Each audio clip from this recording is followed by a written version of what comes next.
Oui, alors je suis médecin généraliste et médecin addictologue en XAPA. Je travaille donc à Pau.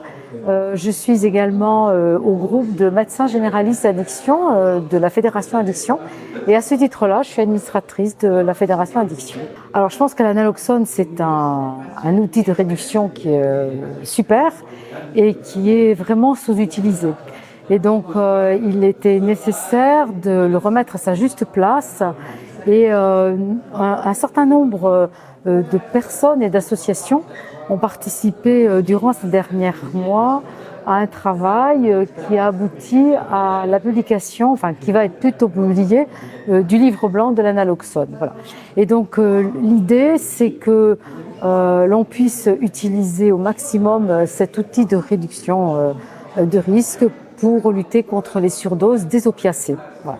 Alors moi, ma présentation, je l'ai axée sur ce que je sais faire. Je suis clinicienne tout d'abord et essentiellement clinicienne, médecin généraliste et les opiacés.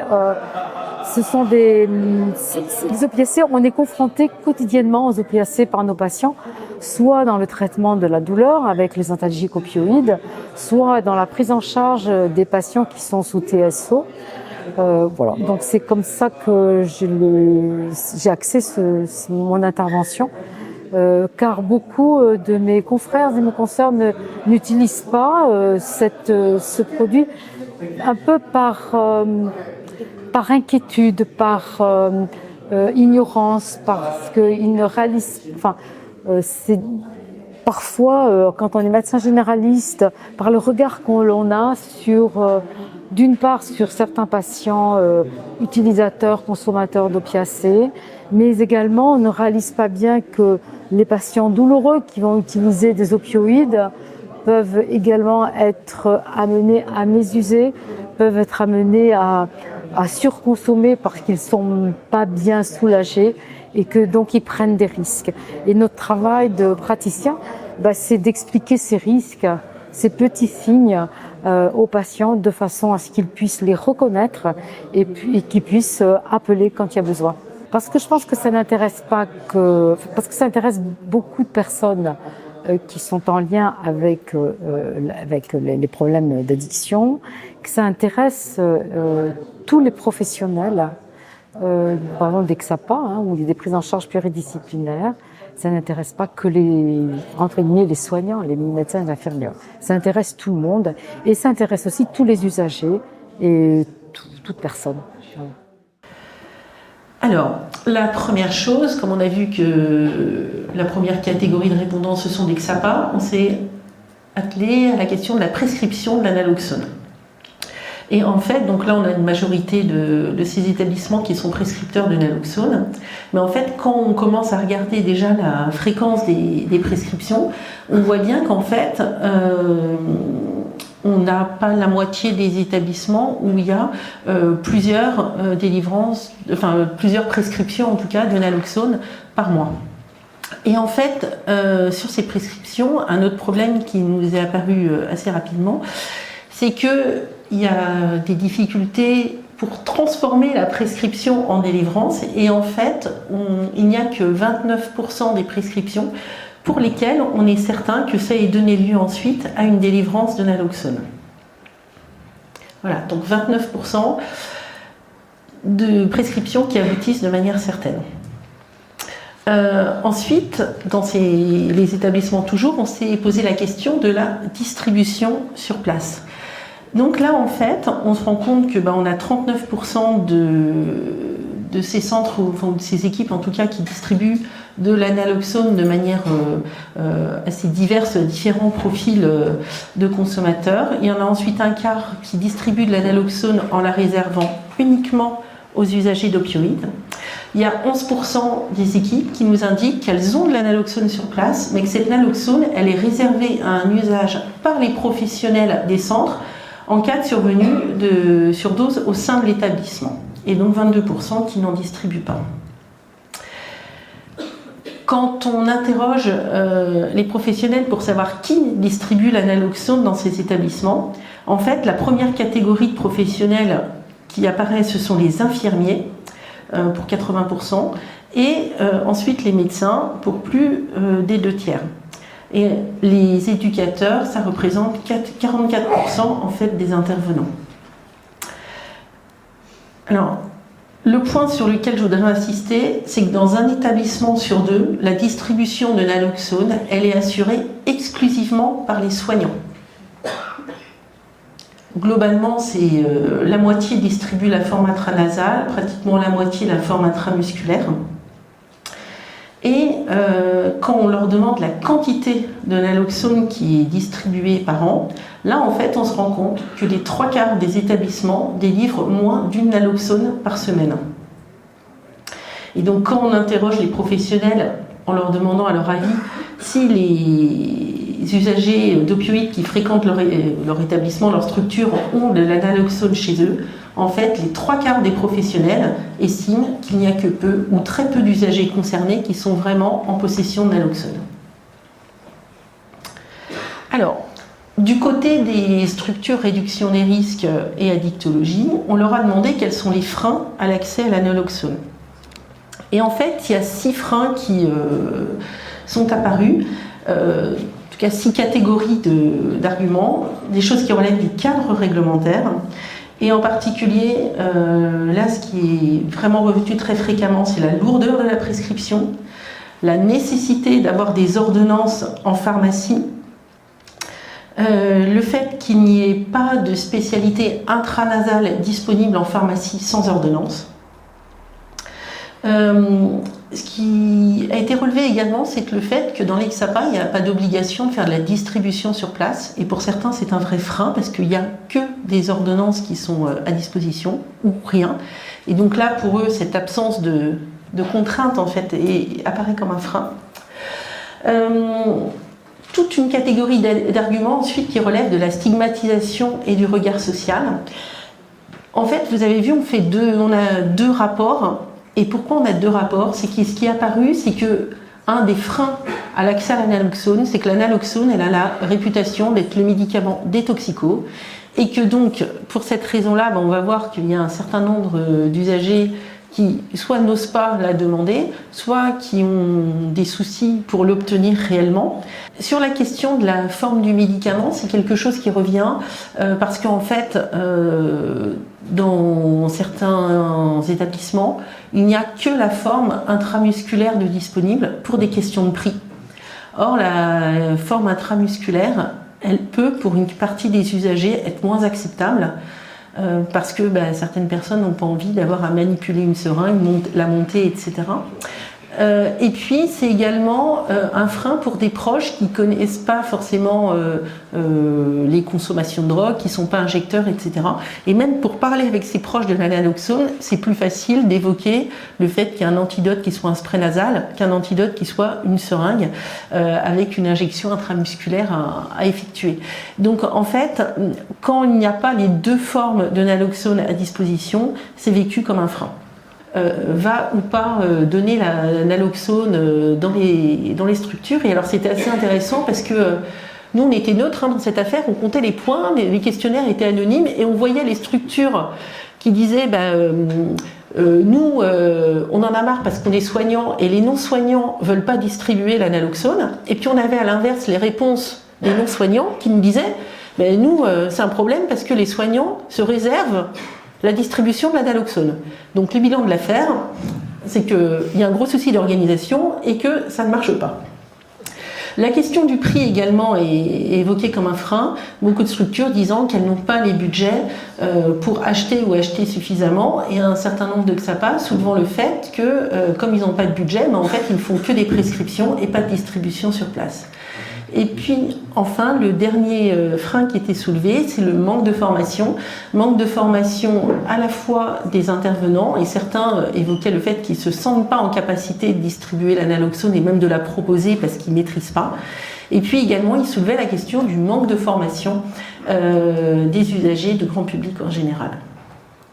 Pour les structures donc, qui distribuent et qui ont identifié des leviers, en fait, il y a 3 leviers qui ressortent. C'est le fait de beaucoup informer, beaucoup communiquer.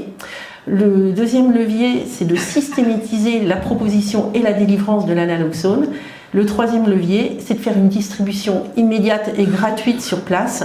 Et cette distribution immédiate et gratuite, son efficacité est augmentée quand il y a la disponibilité concomitante des deux formes, intramusculaire et intranasale. On a demandé ensuite aux pharmaciens s'ils connaissaient les formes de naloxone à prendre chez soi. Et en fait, il y a 58% des pharmaciens qui ne connaissent pas les formes take-home de naloxone. On leur a également fait part de la recommandation de la Haute Autorité de Santé qui dit qu'il y a une recommandation maintenant de prescrire ou délivrer la naloxone et l'information qui va avec aux patients qui sont classés à risque de surdose. Et en fait, même quand on indique cette recommandation, il y a 60% des pharmaciens qui conditionnent à un contact avec le médecin ou à une prescription l'application de cette recommandation de la HAS. Il y a seulement 9% des pharmaciens qui disent qu'ils seraient d'accord de la proposer d'eux-mêmes. Frein et levier pour l'accès à la naloxone, finalement, on retrouve sur exactement ce que disaient en fait les professionnels de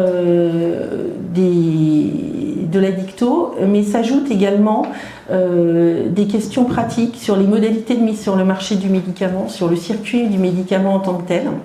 Et donc, ils insistaient beaucoup au niveau de la pratique professionnelle sur le fait qu'il faudrait mieux encadrer les prescriptions des opioïdes et encadrer également la délivrance des opioïdes. Et en termes d'information, ils insistent sur la nécessité d'une information grand public et de la formation à la fois des professionnels médecins et pharmaciens, mais aussi de la mise en place d'éducation thérapeutique pour les patients. Là, on a eu 24% des médecins qui indiquent qu'ils n'ont jamais été formés sur la prise en charge de la douleur, 49% des médecins qui disent qu'ils n'ont pas reçu de formation sur la douleur en dehors de leur formation initiale. Et seulement 20% des médecins interrogés utilisent un questionnaire qui permet d'évaluer en fait le risque de mésusage chez les patients qui sont traités par antalgiques.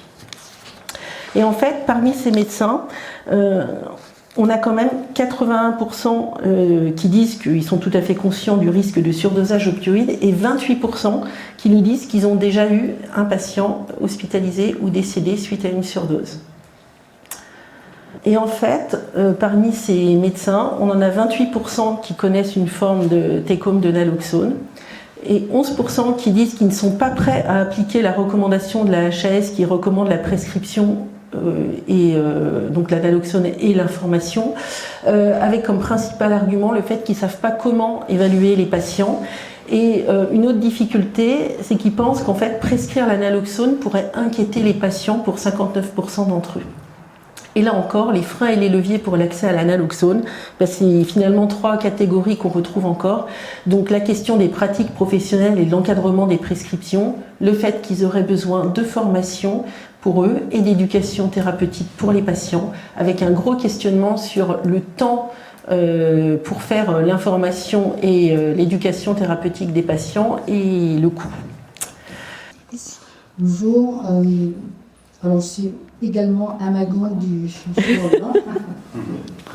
Là, qui parlait du médecin généraliste face aux surdoses et à la prescription de naloxone. Médecin généraliste dans un cabinet et médecin généraliste acceptant. C'est quotidiennement que le médecin généraliste est confronté aux opioïdes et donc à leurs effets secondaires et une surdose, mortelle ou pas. Dans la prise en charge de la douleur, qu'elle soit aiguë, chronique, dans le suivi des patients dont la primo-prescription parfois a été faite par un confrère après un passage aux urgences, après une hospitalisation, chez des patients qui sont suivis pour un TSO, mais également chez des patients qui sont consommateurs illicites, mais on n'en est pas au courant, chez des patients qui ont des prescriptions d'opioïdes antalgiques, qui surconsomment, qui mésusent leur prescription. Chez les patients qui ont plusieurs coprescripteurs. Et pour cela, quand même, on a à notre disposition la naloxone. Et comme montré Catherine, ce n'est pas souvent proposé par un médecin général, liste en ville, et prescrit. Alors, pourquoi en fait il y a tous ces freins prescrire de l'analoxone pour les médecins généralistes, d'abord, il faut qu'ils connaissent, comme disait Catherine, l'analoxone et ses formes. Ça, c'est pas toujours évident.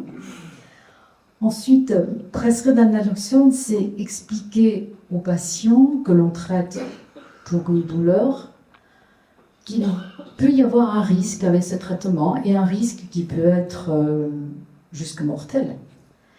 C'est donc le motiver à être attentif, à ne pas les user, lui expliquer les petits signes de surdosage. C'est expliquer le risque de troubles de l'usage, de dépendance éventuellement en raison des antécédents.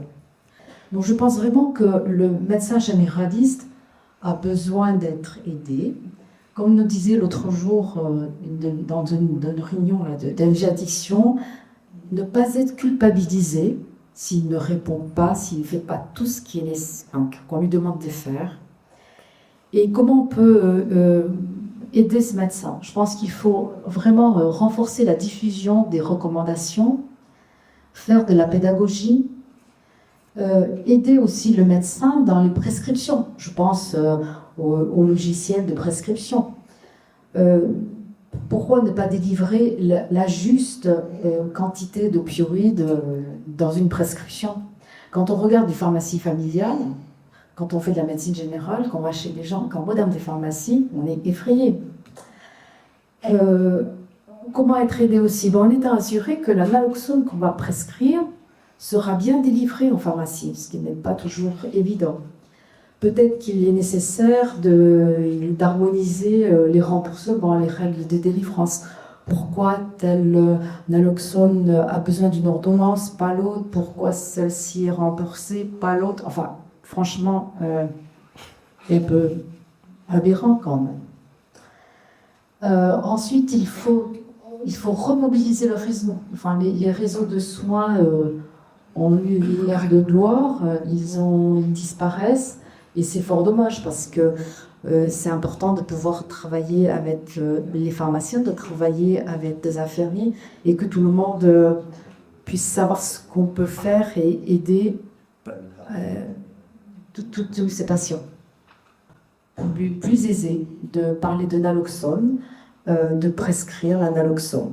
Alors certes, suivant le lieu où l'on va travailler, en tout cas en XAPA, on aura des kits de naloxone à donner. Parfois, ce n'est pas possible. Parfois, on va prescrire. Prescrire, ça ne veut pas dire délivrer, parce que si la pharmacie n'en a pas, il n'y aura pas de délivrance. Qu'un certain nombre de patients nous disent oui, j'ai pris l'ordonnance, mais c'est pour vous faire plaisir, mais je ne veux pas forcément aller chercher. Que certains patients disent oui, moi je ne veux pas parce que je peux contrôler, je n'ai pas besoin de naloxone. Donc tout ça, c'est des leviers pour discuter et avancer avec ces personnes. Oui, la naloxone devrait être systématique dans l'XAPA où franchement nous avons quand même la possibilité de travailler en équipe.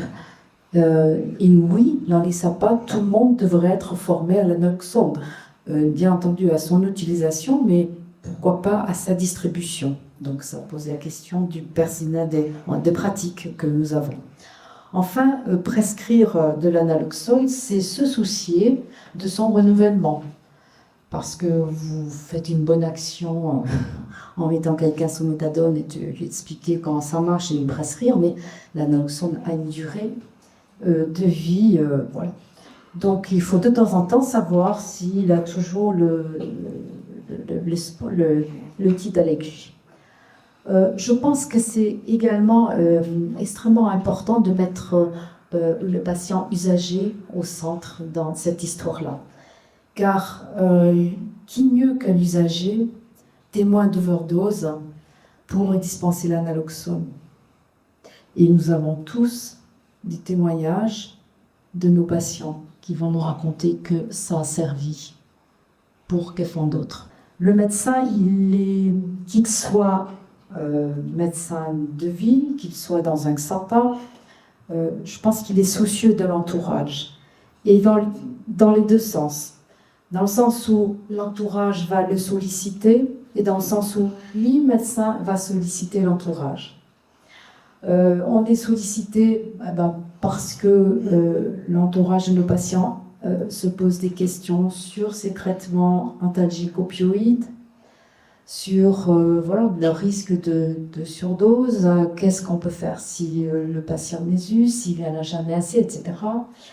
Et je pense que le médecin peut également solliciter l'entourage pour qu'il y ait vraiment un soutien. Idem pour l'analoxone. Je pense qu'il est indispensable d'expliquer, de passer du temps avec les gens pour montrer comment ça marche, quand est-ce qu'il faut s'en servir, etc.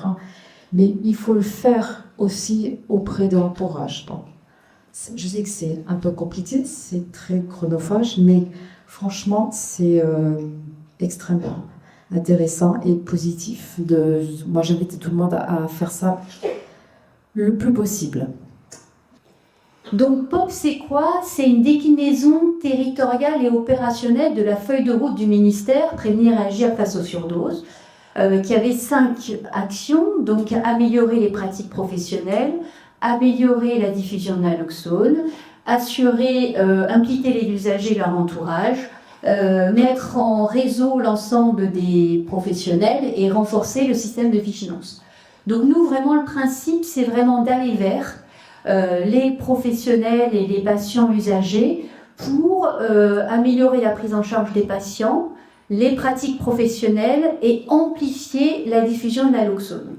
Donc comment on s'y est pris? Donc déjà, ce projet, il est porté par le Centre d'addictovigilance. Pourquoi? Donc on a une vigilance sanitaire. Là, on a eu l'occasion d'intervenir à plusieurs reprises et donc Bruno vous a présenté les données DRAM et DTA. On est une vigilance sanitaire dédiée à la surveillance et l'évaluation de la consommation des substances psychoactives et en particulier les conséquences sanitaires. Et en particulier, donc on a vu toutes les conséquences comme les surdoses. Alors, qui on a ciblé? On voit que la consommation d'opioïdes, ça peut concerner finalement beaucoup de professionnels différents, parce qu'on peut parler d'usagers, de personnes qui fréquentent les structures spécialisées en prise en charge des addictions, mais aussi des patients douloureux, donc qui sont vus par des médecins généralistes, qui sont vus par des spécialistes de la douleur. Donc, on a en fait au départ en 2020 ciblé les médecins généralistes de la région PACA, toutes les structures douleurs, toutes les structures spécialisées en prise en charge des addictions, un work package aussi vers les patients usagers, et on a mis en place un réseau sentinelle sur les surdoses. Et pour chaque work package, on travaille main dans la main avec des partenaires du terrain. Le département universitaire médecine générale, les structures douleurs des 2 CHU, le bus 3132 à Marseille, et pour justement co-construire les actions avec eux et les après diffuser au plus grand nombre. En 2023, on a étendu le projet vers les pharmaciens, parce qu'ils sont impliqués, où ils voient les patients consommateurs d'opioïdes. On fait une phase pilote avec les pompiers et les services d'urgence à la PHM. Et également, on intègre les CLUD, parce que les CLUD, ce sont les structures de référence sur la prise en charge de la douleur dans tous les établissements de santé. Et donc, on a étendu vers eux. Donc, à partir de ces besoins exprimés, on a mis en place des actions d'aller vers, pour justement aller à la rencontre des professionnels et des patients usagers et élaborer des supports d'information. Et on fait aussi toujours un partage d'expérience. On fait quelque chose de dynamique parce que on nous exprime un besoin, on va essayer de l'élaborer, on leur fait un retour. Là, par exemple, la vidéo que je vais vous présenter à la fin, on a eu des retours sur cette vidéo, des médecins rigologues par rapport aux myosis et à la petite subtilité qu'il y a. On a modifié la vidéo, donc c'est quelque chose vraiment de dynamique pour s'adapter aux besoins. Quelques chiffres. Donc, par rapport à l'aller vers, donc vraiment ce qui ressortait, c'était ce besoin de formation. Donc, on a pris notre ballon de pèlerin pour aller vers les structures, pour proposer une formation à la carte qui va de 1 heure à 1 journée. Et c'est sous un format interactif de quiz avec, on fait réfléchir en petite équipe, c'est quoi un opioïde, c'est quoi les facteurs de risque de surdose, c'est quoi les signes cliniques d'une surdose, et on fait des démonstrations de naloxone. Et à ce jour, on a fait donc 39 formations sur mesure sur site, ce qui représente la moitié des structures addiction et 1/3 des structures douleur, soit plus de 370 professionnels. On continue de faire ces formations. Ce qui ressortait, c'est que voilà, de 100% satisfait, très satisfait, et que cette formation aura une implication sur les pratiques. Et vraiment, notre démarche, c'est d'aller au sein de l'équipe, c'est pendant un staff, où il y a toute l'équipe qui est présente. C'est pas uniquement les médecins, c'est important d'avoir la secrétaire, l'éducateur, la psychologue, l'infirmière, le médecin, pour vraiment, ça permet d'échanger tous ensemble sur ces pratiques.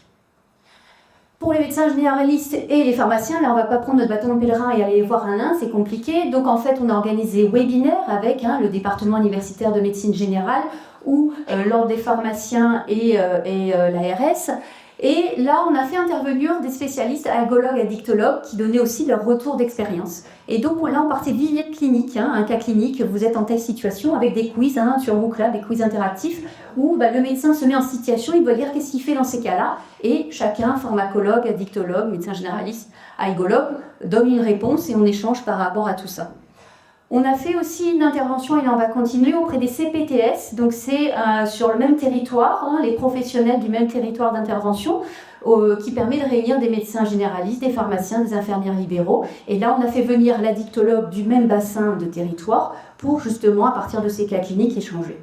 Pour les patients usagers, il y a eu des ateliers qui ont été mis en place avec justement notre partenaire, le Bus 3132 et aussi ASUL.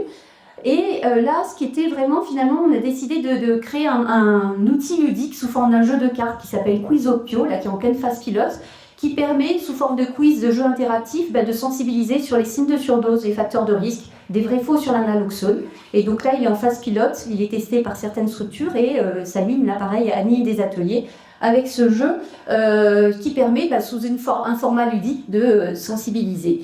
Et on commence aussi à faire des ateliers auprès des patients douloureux. Donc là, on parle de la surdose auprès de ces patients douloureux. On leur montre l'équipe de naloxone.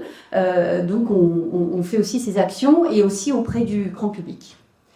On a réalisé une petite vidéo, donc je vais vous montrer à la fin, qui permet en moins de 5 minutes de présenter les différents kits de naloxone. Donc on l'a diffusé dans le cadre de la Journée internationale de surdose en août 2022. Donc depuis, cette vidéo évolue et qui présente un peu les différents kits. Une fois aux questions, parce qu'on a régulièrement des questions sur l'analoxone, donc sur notre site, on a répondu à plus de 50 questions qu'on a eues sur l'analoxone, donc il ne faut pas hésiter à les consulter. L'ensemble des données sur le site qui réunit tous les supports.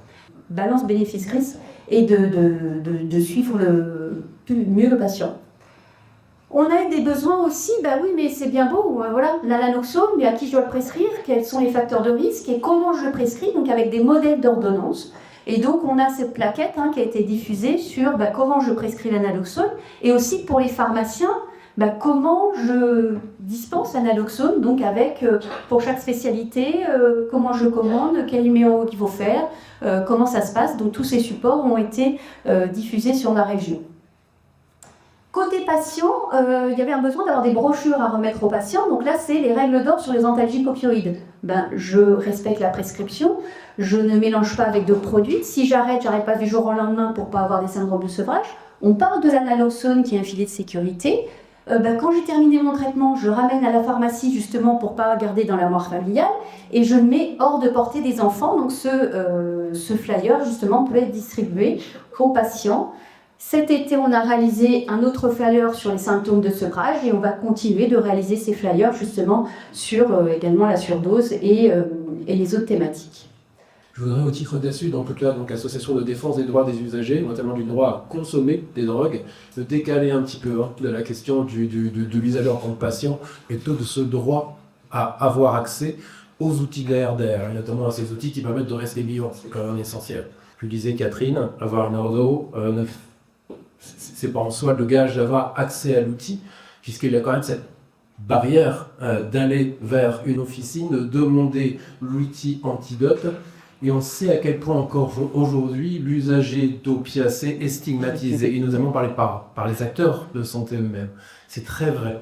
Sur le territoire ici, au 75, il y a pléthore de pharmacies, donc ça justifie à certains de ne pas remettre, notamment de kits experts, voilà, les anciens Stéréobox.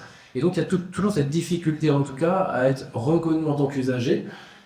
C'est celle justement de favoriser le repérage, de protocoliser pour tout établissement recevant des usagers de drogue, sous-entendu de drogue licite ou illicite, parce que les SAPA sont généralistes en principe, de pouvoir systématiser le repérage de la population consommatrice d'opiacés. Et ça va pas de soi. Ça va pas de soi du tout. On passe souvent à côté en fait, de la remise d'un antidote pour un usager qui viendrait demander des kits base, par exemple. Et si c'était protocolisé, on pourrait penser effectivement demander à tout demandeur de matériel de RDR, est-ce qu'il vous arrive d'être en proximité ou en usage d'un produit opiacé? Aujourd'hui, ce qu'on remonte dans le SAPA, c'est que la plupart des mises à disposition d'antidotes sont faites dans le cadre des inclusions sur les protocoles de traitement de substitution. Et évidemment, c'est pas suffisant. Et évidemment, c'est la face visible de l'iceberg. Ça a été dit ce matin, la très grande majorité des usagers de drogue illicites n'auront jamais recours à un SAPA. C'est heureux, tant mieux. Quand on voit la durée, effectivement, des premiers rendez-vous, par exemple, on parlait tout à l'heure de l'engorgement. Les SAPA, il y a des établissements qui ferment l'accès à nouveaux usagers et en renvoient au mois suivant, c'est ce que j'entendais tout à l'heure. Le rendre accessible au plus grand nombre, c'est favoriser aussi la communication. C'est aussi, on en parlait tout à l'heure avec les collègues du festif, comme à un moment donné aussi,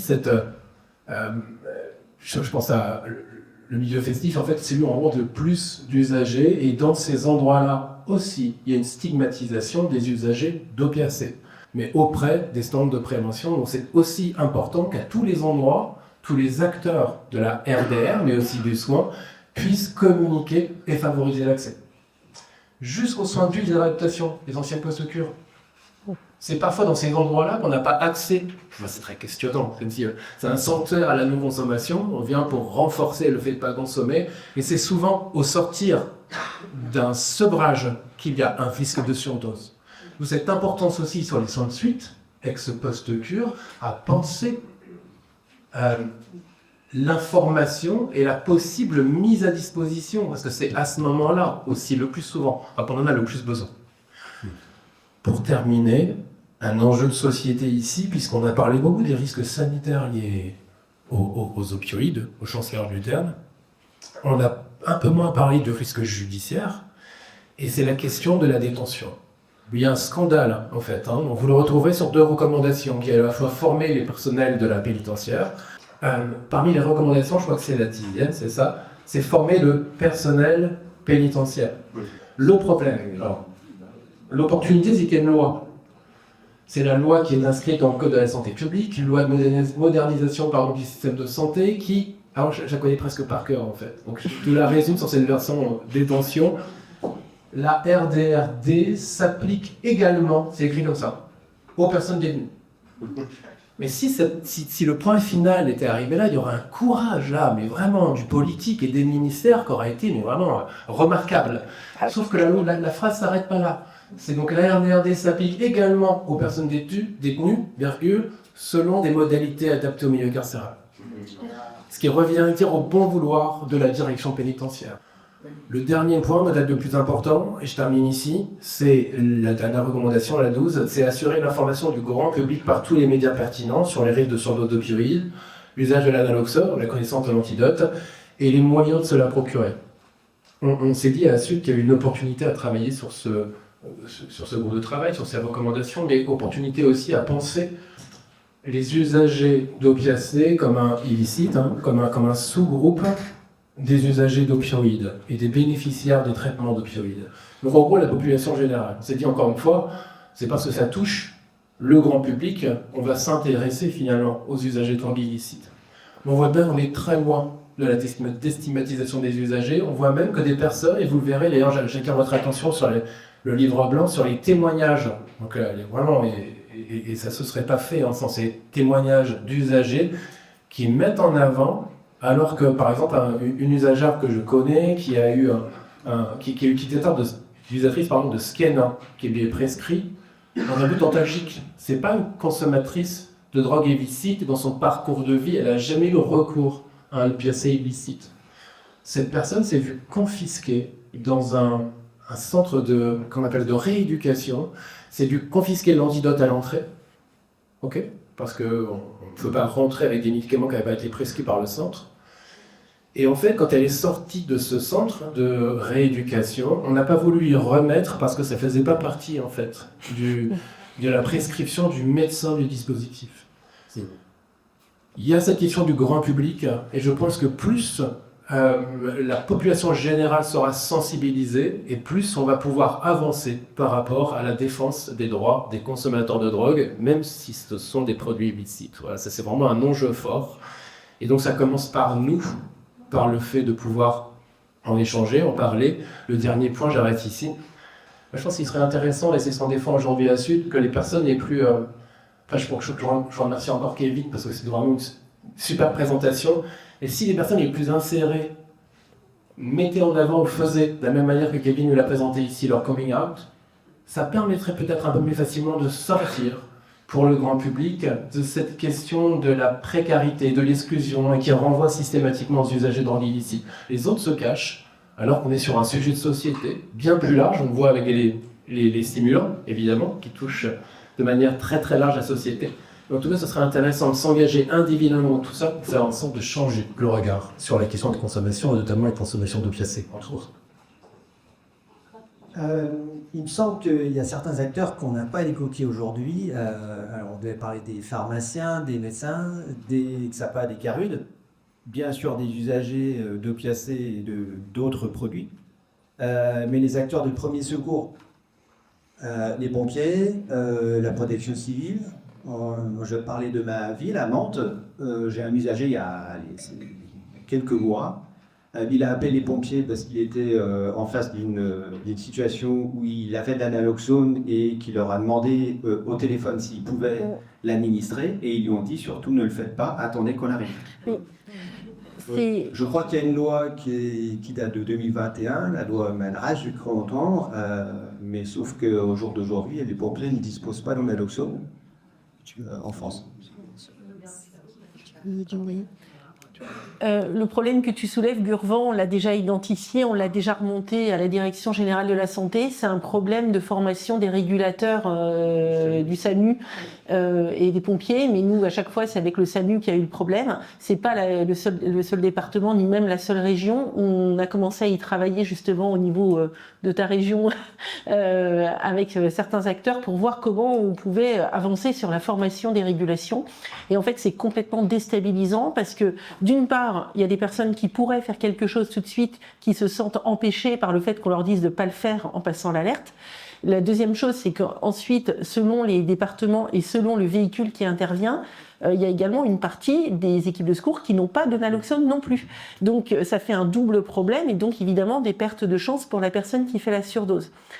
Donc tout est à reprendre en termes de formation, en termes de messages qui circulent, et au point où à l'époque la réponse que m'avait fait la DGS, c'est surtout ne dites plus aux personnes qui passent l'alerte de poser la question de est-ce que j'administre la naloxone, ce qui est quand même dingue puisque c'est pas ce qu'on apprend quand on forme en secourisme. Donc il y a un vrai sujet et là il faut qu'on voit aussi au niveau national comment l'info peut redescendre vers les équipes de régulation SAMU et pompiers. Parce que maintenant, les pompiers peuvent administrer l'ixoïde, en fait. Mais il y a tout un... Avec avis. Oui, voilà, il faut l'avis et il y a tout un volet de formation qui est en train de se mettre en place. Voilà. Et quand la personne appelle le 15, il n'est pas y compris quand c'est un professionnel du XAPA, un infirmier ou un médecin, il n'est pas évident que le médecin régulateur conseille, en attendant d'avoir arrivé, de faire une injection de naloxone, ce qui est quand même un problème, quoi. Bon, moi j'ai eu un patient au XAPA qui a fait une overdose, il a fait ça dans une sanisette. Et heureusement la porte n'était pas fermée, et il y a une dame qui a ouvert la porte, et donc elle a appelé les pompiers, et les pompiers en fait lui ont quand même fait, ils en avaient une injection intramusculaire de naloxone, et puis ensuite un relais intraveineux a pu être pris à l'hôpital, et puis finalement il est toujours vivant. Mais il aurait pu tomber sur une équipe qui n'en avait pas. Juste pour dire que vous parlez de la formation dans le sanitaire, moi je pense que dans le social, elle me semble primordiale. Moi je suis arrivée dans une structure où il n'y avait pas de naloxone, où il a fallu quasiment que je me batte avec une matriction pour pouvoir avoir du naloxone à disposition à l'infirmerie, mais également pour que notre public puisse garder dans son sac à dos, quand ils sont consommateurs d'héroïne essentiellement, leur seringue de naloxone, qui jusqu'à maintenant était aussi jetée à l'entrée de la structure. Donc je pense qu'il y a des freins, les équipes éducatives en tant que les travailleurs sociaux. Nous on a eu la chance de pouvoir faire une formation d'adoption de naloxone avec le CARUD, directeur Barouche Pas-de-Calais. Mais je sais que ce n'est pas forcément ce qui se fait fréquemment. Les CHRL ne le font pas systématiquement. Et les équipes de rue, comme vous le disiez, elles sont aussi frileuses, quoi. Donc c'est lié au contact qu'on a avec le médecin capitaine des pompiers, parce qu'on est amené à appeler les pompiers comme plusieurs fois dans l'année. Donc ça veut dire que là on a un lien, qu'on peut diffuser l'information. Même chose avec le médecin régulateur du SAMU. Donc tous ces niveaux d'information, il faut les franchir, et petit à petit ça va se faire.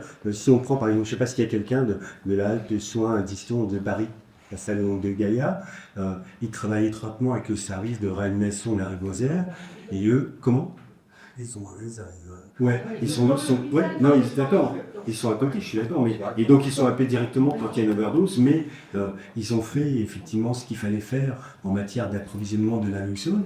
Et ce qu'ils ont fait eux, tout service de réanimation peut et doit le faire. Donc, c'est lié aussi au contact que nous on a. Quand on a un patient qui est hospitalisé en réanimation, on a des contacts réguliers entre médecins. Donc là, il y a des messages qui peuvent passer, quoi. Juste une passeport compagnie par le métier, moi je suis éducateur. Ouais, voilà. Et effectivement, tous les professionnels, si je suis d'accord avec ce que vous avez dit, doivent avoir la naloxone, mais en particulier les travailleurs sociaux dans les CHRS, ça c'est clair. Alors, un point que je voulais souligner, c'est un point qui a évoqué Grégory, c'est sur la question des personnalistes. Parce que quand même, dans la hiérarchie des priorités, il faut quand même qu'on ait en tête qu'il y a des usagers qui sont plus à risque que d'autres. Donc Grégory a parlé effectivement des personnes qui sortent de SSR et du SORAL, il y a des sortants de prison également. Vous avez donc les personnes qui ont déjà fait une overdose, ça c'est très important. Sur nous, c'est des personnes qu'il faut vraiment accompagner de près. Est-ce qu'on sait qu'elles sont plus à risque de refaire une surdose? C'est aussi des priorités qu'il faut qu'on ait en tête.